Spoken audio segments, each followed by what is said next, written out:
오늘 함께 나눌 말씀의 제목은 십자가의 은혜입니다. 여러분, 오늘 우리는 종료주일을 맞이하고 있습니다. 종료주일입니다. 오늘의 종료주일은 영어로 Palm Sunday라고 합니다.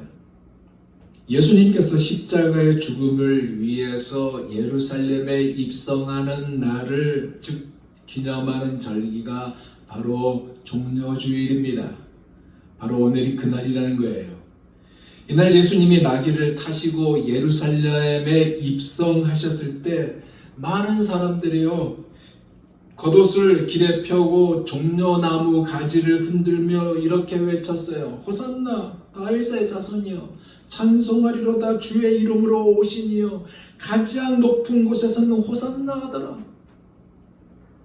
이것은 스가랴서 9장 9절에 예언된 그대로 그렇게 했던 것입니다.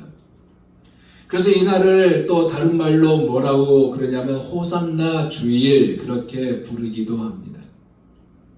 하지만 이렇게 예루살렘에 입성해서 메시아 또는 선지자, 왕을 맞아들이는 이 예식을 이들이 거양했어도 그들은 5일 만에 예수님을 십자가에 못 박으라고 소리를 치게 됩니다. 왜 이런 일이 일어나는 것일까요? 하나님 자기희생, 즉 하나님의 자기희생의 절정인 십자가를 향하여 가는 길이기에 그렇습니다. 여러분, 종료주일에 맞는 찬송이 있어요. 우리가 잘 아는 찬송입니다. 이 찬송은 254장 내 주의 보혈은 이란 찬양이에요. 믿음의 선배들이요 밤낮 없이 불렀던 이 찬송입니다. 십자가 앞에서 그 은혜에 감격하고 감사하던 곡이 바로 이 찬양이에요. 너무 좋아서요 눈물을 흘리고 부르고 또 부르고 부르고 또 불렀던 이 찬송. 오늘 이 시간에 한번 우리 같이 한번 불러보기를 원합니다. 내 주의 보혈은 반주 없이 부릅니다. 내 주의 보혈은 정하고 정하다. 내 죄를 정케 하신 주 나로라 하신다. 내가 주께로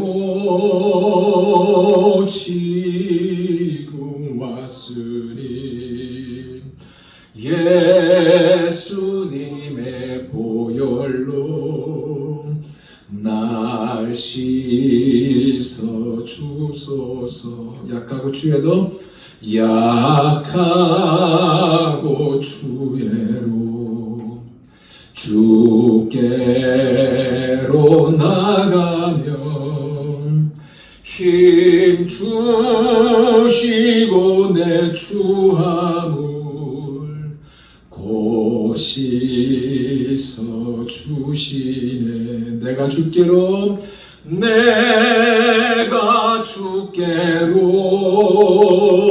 지금 왔으니 예수님의 보혈로 날 씻어 주소서. 우리 한번 다시 한번. 내가 주께로 지금 가오니 예수님의 보혈로 날 씻어 주소서. 사실 예수님의 예루살렘 입성은요 당신의 마지막 한 주간을 보내고 계신다는 의미입니다. 당신의 생의 마지막 한 주간을 남겨놓고 예루살렘으로 들어가셨다는 말이에요. 그러면 예수님의 예루살렘의 입성은 결국 무엇을 의미하는 것일까요? 바로 예수님이 왕이시며 메시아이심을 공개적으로 나타내신 것입니다. 그리고 이 종료 주일 이후의 한 주간이 바로 고난주간인데, 우리는 이 기간에 온라인으로 특별 새벽 기도회를 가지지 않습니까? 우리 다 참석하여 이 한 주간 동안 십자가로 향하는 고난의 길을 걸으셨던 주님의 그 길을 우리 또한 경험하고 가기를 원하는 마음이 간절합니다. 먼저 주님이 예루살렘에 입성하여 가졌던 이 한 주간을 한번 대략 한번 살펴보면요, 안식일인 토요일에 주님이 벳바가에 도착하셔서 안식일을 보내십니다. 그리고 그 다음날, 그러니까 지금으로 따지면 주일입니다. 이 주일에 예루살렘으로 입성하셨습니다. 월요일에는요, 성전에 들어가셔서 성전을 청결하셨고요, 그리고 임만무성한 무화과 나무를 저주하셨어요.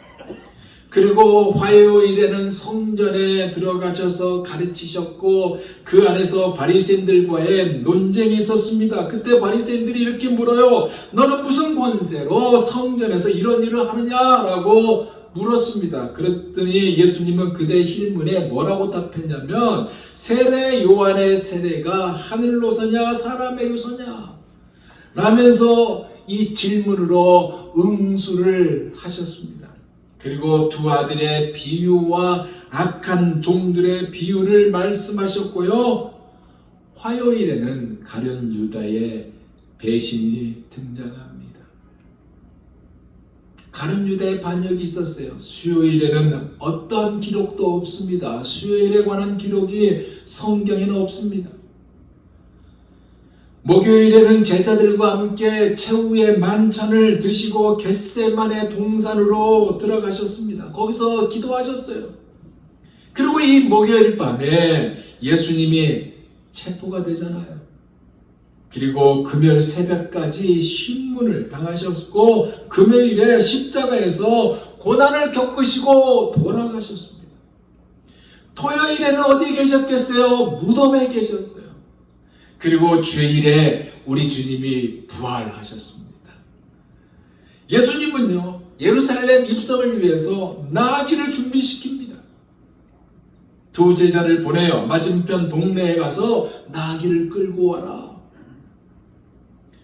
이 나귀를 타고 예루살렘에 입성하실 것인데, 사랑하는 여러분, 이 일은요, 솔직히 제자들에게나 나귀 주인에게 이해할 수 없는 일 아닙니까? 안 그래요?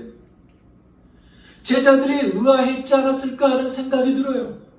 그러나 주님의 말씀에 순종했고, 나귀 주인도 주께서 쓰시겠다라는 이 말에 두말 없이 내주었어요. 이해할 수 없는 이 일에 대해 마태는요, 마태복음에 기록하기를 구약의 예언, 즉 스가랴서 9장 9절의 말씀이 성취되었다라고 기록하고 있습니다. 서두에 꺼냈지만 다시 한번 들어보세요. 시온에 따라 그에 기뻐할지어다. 예루살렘에 따라 즐거이 부를지어다. 보라, 내 왕이 내게 임하다니. 그는 공의로우며 구원을 베푸시며 겸손하여서 나귀를 타시나니. 나귀의 작은 것 곧 나귀 새끼니라. 무슨 이야기예요? 예수님이 만유의 주인이시다는 것을 말하고 있고요, 나귀의 주인이실 뿐만 아니라 우리 모두의 주인이시고 온 우주 만물의 주인이시란 거예요. 그러기에 모든 것의 주인이 되신 주님께서 그 모든 것을 얼마든지 선하신 뜻대로 사용할 수 있다는 사실입니다. 이렇게 제자들이 끌고 온 나귀를 타시고요, 예루살렘으로 들어가셨는데, 생각해 보세요. 그 어떤 왕과도 비교할 수 없고 높고 높으시며 위대하시며 영광스러운 왕이신 예수님이에요. 안 그래요? 그분은 온 우주 천지를 창조하신 분입니다. 그 모든 것을 절대 권주, 절대 주권을 가지고 다스리시는 하나님 아닙니까? 그렇기 때문에 당연히 위풍당당한 군마를 끌고 가야 하는 것이 마땅한 것인데, 그것이 아니라 나귀, 그것도 나귀 새끼를 타시고 입성하고 있는 거예요. 이유가 무엇이냐? 이것이 주는 의미가 무엇일까요? 첫째는 바로 어떤 왕이신지를 보여준 것이고요. 두 번째로는요, 군사적이고 정치적 영웅으로서의 메시아를 기대하고 있었던 그들의 기대를 완전히 무너뜨린 것입니다. 즉, 그러한 인간의 기대를 충족시켜 주시려고 오신 왕이 아닌 것이기 때문에 예언을 성취하시고 죄인된 우리를 구원하시려고 오신 분이기에 위대하시면서도 겸비하시며 인자하시고 온유하신 평강의 왕인 그가 이렇게 우리에게 나귀를 타고 오신 것입니다. 그것이 뭐예요? 바로 우리의 죄를 해결하게 하시려고, 우리의 죄를 해결해 주시려고, 우리의 문제를 해결해 주신 것이 이 길이며, 이 길을 지금 만왕의 왕이신 예수님이 나귀를 타고 입성하고 계신 거 아닙니까? 여러분, 이때가 어떤 때인지 아세요? 유대인의 명절 중에서 가장 큰 명절, 6월절, 이 시즌이었습니다. 전 세계에 흩어져 살고 있던 수많은 유대인들과 전국의 많은 유대인들이 이 6월절을 지키기 위해서 예루살렘 성 안에 들어와 있습니다. 얼마나 많은 인파가 있겠어요? 그 많은 인파가 있는 그 가운데 제자들은 자기들의 옷을 벗어 나귀 위에 얹었고 예수님은 나귀를 타셨어요. 많은 사람들이 자기들의 겉옷을 벗어 길에 펼쳤고요. 또 다른 사람들은 나뭇가지를 베어 길에다가 깔았습니다. 그리고 주님을 에워싸고 큰 소리로 찬양을 했는데, 유대인들이 가장 많이 모이는 이 6월절 때 그들이 이렇게 찬양을 했어요. 어떻게 해요? 마태복음 21장 9절에 이렇게 기록하고 있어요. 앞서 가고 뒤에 따르는 무리가 소리 높이 이르되 호산나 다윗의 자손이여 찬송하리로다 주의 이름으로 오시리니여 가장 높은 곳에서 호산나 하더라. 이렇게 마태는 기록하고 있어요. 무슨 얘기예요? 왕으로 그들이 영접한 것이었고 메시아로 해방해 줄 왕으로 맞이했다는 말입니다. 왜냐하면 종려나무가 주는 이 가지가 주는 의미가 있거든요. 그 의미가 뭐냐? 승리라는 의미예요. 그들이 이것을 들고 흔들었던 것은 왕을 영접하는 의식 중에 하나였기에 그렇습니다. 특히 호산나라고 찬양했어요. 이것은 지금 구원하소서, 원컨대 구원하소서라는 히브리어예요. 그러니까 단순히 왕이라는 것이 아니라 이 단순한 왕을 뛰어넘어 메시아로 그들이 환영을 했던 것입니다. 예수님을 메시아로 알고 이처럼 열렬히 환영했다는 거예요. 그러나 그들은 예수님이 성경의 예언대로 오신 분이라는 이 사실을 알지 못하니까 나중에 어떻게 해요? 그들이 생각하고 기대했던 메시아와 다르다는 이 결론을 내려서 바리새인들의 충동을 받게 되잖아요. 어떻게 해요? 십자가에 못 박으소서, 십자가에 못 박아라고 소리를 치지 않습니까? 왕으로서의 통치하신 길을 가신 것이 아니라 십자가의 길을 가신 것이고, 십자가를 향하여 더 가까이 다가가셨던 이것을 그들이 몰랐다는 거예요.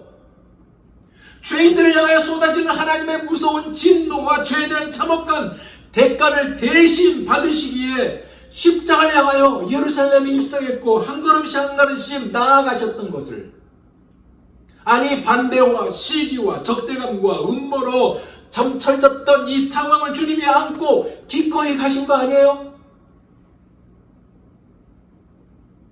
그런데 그들이 모르는 거예요. 그래서 우리가 잘 아는 대로 천하가 다 아는 불법적인 재판을 그들이 자행했습니다. 이것을 통해서 주님의 사형 선고를 언도받으셨고 가장 고통스럽고 수치스러운 십자가형을 받은 거 아닙니까? 그런데 이 놀라운 사실은 이것은 무한히 우리를 사랑하시는 하나님의 계획에 따라 이루어진 일이란 것입니다. 왜냐하면 그렇게 하지 않으면 우리가 구원을 받을 수 없기 때문에 하나님께서는 이 일을 하셨던 것이고 우리를 구원하시기 위해 기꺼이 예수님은 하나님 아버지의 뜻을 따르셨던 것입니다. 말씀을 준비하면서 페이바라는 책 한 권이 옛날에 봤던 것이 떠올랐습니다. 지금 제가 말한 이 부분이 지금 이 페이버의 내용과 아주 흡사한 부분이 있어서 제가 꺼내요. 이 책의 저자는 하형록 회장님입니다. 그는 전도 유명한 남자였어요. 유펜 나왔습니다. 건축학과를 나왔어요. 졸업 후에 아주 젊은 나이에 유명한 건축 설계회사, 세계적 유명한 건축 설계회사의 중역이 됩니다. 얼마나 뛰어나면 젊은 나이에, 제가 알기로는 20대 한 중반쯤에 중역이 됐다고 알고 있습니다. 말 그대로 탄탄대로를 걸었던 자였습니다. 그런데 그가 1991년 가을 뉴욕으로 올라오는 고속도로 I-95 북쪽으로 올라오는 고속도로를 운전하고 올라오다가 갑자기 의식을 잃고 쓰러져 버립니다. 병명은 심실 빈맥증이에요. 이 병은 뭐냐? 심장이 비정상적으로 빠르게 뛰어서 호흡 곤란으로 쓰러지는 병입니다. 그 이후로 그는 자신에 맞는 심장을 찾게 됩니다. 2년 뒤에요. 자신에게 꼭 맞는 심장을 그가 만났어요. 너무나 기뻤습니다. 너무나 좋아했어요. 하지만 자기 몫으로 온 이 심장을 뜻밖의 자기 옆방에서 죽어가는 한 여성에게 하 회장님은 드립니다. 자기가 그 심장을 가지고 수술을 해야 되는데 자기는 수술 안 하고 이 여인에게 줘요. 양보해요. 무슨 얘기예요? 하나님이 보시기에 좋을 때에 자신에게 온 선물을 희생해서 이웃을 도운 것입니다. 이것이 주님이 예루살렘에 입성하고 그리고 십자가에 달려 죽으신 것은 죄 없는 하나님의 아들이 십자가에 못 박아 죽은 덕분에 내가 지금 살고 있다는 것과 똑같다는 얘기예요. 주님 때문에 내가 살았다는 거예요. 여러분, 예수 그리스도는 십자가에서 죽으셨어요. 그때는 아마 주 30년 4월 7일경일 겁니다. 계산을 해보면. 이 사실에 대해서 사복음서가 다 기록하고 있는데요. 길게 기록 안 했습니다. 아주 간결하게 3마디만 기록했습니다. 못 박으시니라, 못 박히시니라, 운명하시니라, 장사 지내시라. 장사를 지냈다. 그렇게. 이 엄연한 역사적인 사건이 불가사의한 사건 아닙니까? 왜 불가사의한 사건일까요? 하나님이 죽었기 때문에 그렇습니다. 하나님이 죽었어요.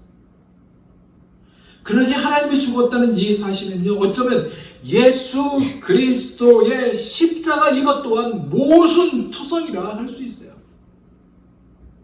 왜냐? 의인이 죄인을 대신해서 죽는다는 것 때문에, 그것도 가장 참혹한 죽음의 방식인 십자가, 그것도 하나님의 아들이 당했다는 이 자체가 모순이라는 얘기예요. 생각해보세요. 우리가 나중에 나누겠지만 심지어 하나님 당신도요, 하나밖에 없는 아들의 이 십자가 죽음 앞에서 어떤 행동을 취한지 아세요? 얼굴까지 돌려버립니다. 예전에는 아버지 그렇게 했던, 기도를 들으셨던 하나님이 십자가에서는요, 얼굴을 돌려야 얼굴을 매정하게. 그것만입니까? 해도 빛을 잃었고요, 땅도 슬픔을 견디지 못해서 진동까지 했습니다. 여인들은 가슴을 치고 통곡을 했고, 이 전율과 감동이 아직까지 식지 않고 있다는 사실 아닙니까? 여러분, 오늘은 종료주일이라고 했어요. 예수님의 예루살렘 입성을 기념하는 절기라고 했어요. 이것이 바로 이때까지 이야기한 이 이유, 이것을 위한 입성이었다는 것입니다. 그런데 안타깝게도 교회 안에는요, 이 십자가에 대한 반응이 없는 분들이 많이 계신다는 것입니다. 물론 여러분은 아니라고 생각하고요. 제가 맨하탄 어느 장로교에 가서 설교를 한 적이 있었습니다. 그날 십자가 얘기를 제가 꺼냈습니다. 예배가 끝났어요. 잠시 친교를 갔는데 아마 그 교회 수석 장로님인 것 같아요. 제 옆에 다가와서 이렇게 말합니다. 목사님, 우리 교회는요, 십자가 이야기보다 우리에게 긍정적인 말을 더 좋아합니다. 우리에게 긍정적인 말을 더 좋아합니다 라고 이야기를 했을 때 제 마음속에 드는 생각은, 아니, 교회가 십자가 얘기를 하지 않으면, 아니 목사가 십자가 얘기를 하지 않으면 이게 목사고 이게 교회일까? 그러면서 저는 또 하나의 생각은, 이들은 왜 이런 반응을 보이는 것일까라는 생각이 들었습니다. 답은요, 십자가에 대해서 모르기 때문이다 라는 결론을 내렸습니다. 여기서 모른단 말은 예수님이 십자가에 돌아가셨다는 이 내용을 모른다는 것이 아니고 영적으로 모른다는 말이고, 그러다 보니 영적으로 밤을 맞이했다는 의미입니다.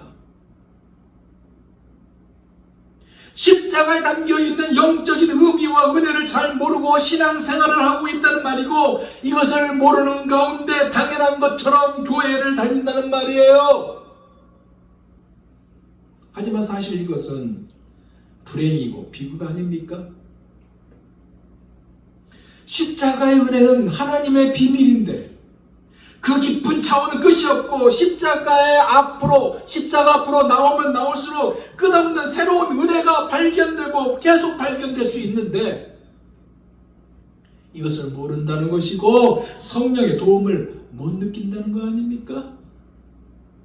사랑하는 여러분, 우리는 구원을 받아야 할 존재이고, 다시 말하면 죄인이고요, 의인은 없나니 하나도 없으며 깨닫는 자도 없고 하나님을 찾는 자도 없다는 말씀에 의하면 우리는 다 죄인이라요. 죄인. 그 결과가 뭔지 아세요? 한 번 죽는 것은 사람에게 정한 것, 다 죽습니다. 심판이라는 얘기예요. 만약에요, 여러분이 운전하고 있는데 여러분 바로 뒤에 경찰차가 쫓아온다고 한번 생각해 보세요. 가정해 봅시다. 죄 지은 것이 없는데도 가슴이 덜렁덜렁하지 않습니까? 저 경찰차가 왜 갑자기 내 뒤에 쫓아와? 가슴이 덜렁덜렁해요. 죄가 없는데도 불구하고. 그런데 하나님의 심판을 별로 무서워하지 않는다? 문제 아닐까요? 하나님의 심판은 정말로 무섭고요, 우리는 다 죄인이기에 심판이 기다리고 있습니다. 이 심판을 면하려면 구원을 받아야 하고, 이것이 바로 하나님께서 우리에게 베푸신 사랑, 즉 우리가 구원을 받기 위해서 예수님이 꼭 십자가에 죽으셔야 할 특별한 이유이며, 이것을 위해 예수님이 지금 예루살렘으로 입성하신 것입니다. 이것이 하나님의 답이란 얘기예요. 우리가 구원을 받으려면 십자가에 예수님이 꼭 죽어야 한다는 하나님의 사랑입니다. 사실 오늘 본문은요, 히브리서예요. 히브리서 9장을 우리가 읽었잖아요. 히브리서는요, 구약의 제사를 가지고 지금까지 우리가 나눴던 이 사실을 우리에게 설명하고 있는 말씀이에요. 구약에 있는 모든 제사 제도는 장차 예수님이 오셔서 우리를 위해 십자가에 돌아가실 그 죽음을 미리 가르쳐주고 미리 보여주기 위한 하나의 예표 아닙니까? 하나님께서요, 구약에서 제사 제도를 가르쳐 주시면서 한 가지 아주 중요한 원리를 제시하셨는데 그 원리가 히브리서 9장 22절에 나온 말씀이에요. 들어보세요. 율법을 쫓아 그의 모든 물건이 피로써 정결케 되나니 피 흘림이 없은즉 사함이 없느니라. 무슨 얘기냐? 피가 없으면 죄 용서가 안 된다는 거예요. 피가 없으면 죄를 지었던 그 죄가 용서가 안 된다는 얘기예요. 왜냐하면 피는 생명의 상징이기 때문에 그래요. 우리가 죄의 이름으로 인하여 생명을 잃어버렸잖아요. 그래서 찾아온 것이 죽음이잖아요. 이 죽음을 대체할 생명을 다시 회복하려면 생명의 상징인 피가 있어야 한다는 것, 이것이 하나님께서 우리에게 보여주신 진리라는 얘기입니다. 피가 있어야 하기에 구약에서는 짐승을 잡아서 피를 흘리게 했습니다. 피를 뿌렸고요. 죄 지은 사람이 짐승을 끌고 가서 그 짐승의 머리에 손을 얹고 기도했어요. 기도하면 그 짐승은 자기 머리에 손 얹고 기도한 사람의 모든 죄를 다 짊어지게 했습니다. 그런데 이 모든 제도가 다 일시적인 것이었잖아요. 안 그래요? 그림자요, 불완전한 것이었다는 것이에요. 왜냐하면 구약의 대제사장도 사람이기에, 즉 죄인이기에, 죄인이기 때문에 불완전한 것입니다. 즉 대제사장으로서의 완전하지 못하다는 것이에요.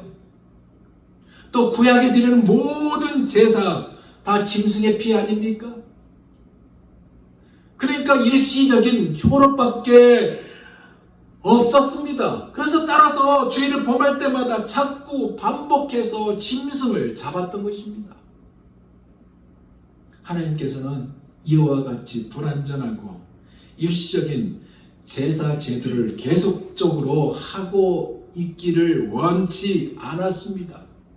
그래서 때가 차면 완전하고 영원한 제사를 하나님이 받으시기 위한 준비를 하셨고 이 일을 위해 예수님이 오셨던 거 아닙니까? 우리의 완전한 대제사장, 그분은 죄가 없고요, 완전 무결한 대제사장인 그분이 우리 죄를 짊어지고 하나님 앞으로 나아가 얼마든지 하나님 앞에서 용서를 받게 만드실 자격을 가지신 분이 완전한 제사예요. 영원한 제사를 위해 짐승의 피가 아닌 자신의 피로, 그것도 한 번 드림으로 끝나는 제사를 하게 했고 다시 반복할 필요가 없는 제사를 드린 거 아닙니까? 이렇게 한 번 드림으로 온 세상의 모든 죄를 완전히 하나님 앞에서 용서받을 수 있는 능력을 가진 제사였던 것입니다. 하나님이 이 제사를 받기 위해서 예수님을 이 땅에 보내셨다는 얘기예요. 그리고 십자가에서 돌아가셨는데 이 십자가의 죽음은 하나님 자신의 자기 희생이었고 십자가에 돌아가신 분은 사람이신 예수 그리스도만이 아니라 결국 하나님 자신이었다는 사실이에요. 하나님이 직접, 즉 예수님의 돌아가심은 하나님이 나를 위해 돌아가셨는데 하나님이 직접 그렇게 하셨다는 얘기입니다. 여러분 이 사실을 믿으시기 바랍니다. 이 사실이 우리의 가슴이 깊이 젖어 넘쳐나기를 원합니다. 그래야만이 십자가의 영적인 의미를 우리가 바로 알 수가 있어요. 그러기에 십자가는 하나님 자신의 희생을 의미하는 것이고요. 파워, 능력입니다. 십자가의 도가 멸망하는 자에게는 미련하게 보이겠지만 구원을 얻은 우리에게는 하나님의 능력이란 거예요. 왜요? 이 십자가의 능력이 우리에게 영원한 속죄를 안겨주었다고 오늘 본문 12절에 말씀을 하고 있기 때문에 그렇습니다. 염소와 송아지 피로 아니하고 오직 예수 그리스도께서 자기 피로 자기 몸으로 제사를 지냈다는 것, 그 예수님의 십자가의 제물 때문에 영원한 속죄를 이루었다고 하고 있습니다. 즉 한 번 용서한다 오면은 절대 회개도 필요 없고 절대 용서도 필요 없는 완전 무결하고 영원한 유효한 죄 용서를 해주셨다는 말이에요. 그러므로 십자가의 주님 앞에 나가면요, 씻지 못할 죄가 없고요, 용서받지 못할 죄가 없습니다. 용서받지 못할 죄인 또한 없습니다. 십자가 앞으로 나아가면.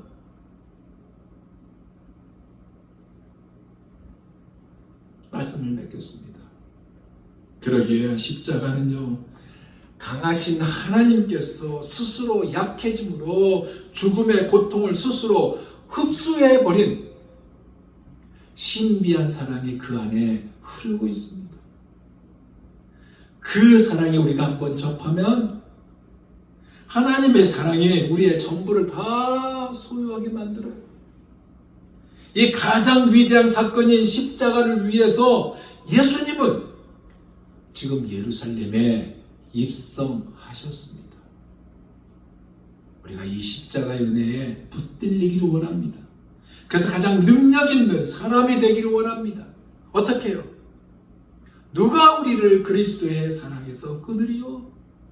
환난이나 공고나 핍박이나 적신이나 위험이나 칼이랴? 우리가 종일 도살을 양같이 여김을 받고 우리가 종일 죽임을 당하는 자처럼 취급받지만, 그러나 이 모든 일에 우리를 사랑하신 이로 말미암아 우리가 넉넉히 이기니라. 우리를 이기게 하시려고 이 십자가의 능력을 우리에게 주시려고 당신이 친히 예루살렘으로 입성하셨고, 그날이 종료주일이고 우리에게 영원한 생명을 주신 하나님의 은혜와 사랑이란 얘기예요.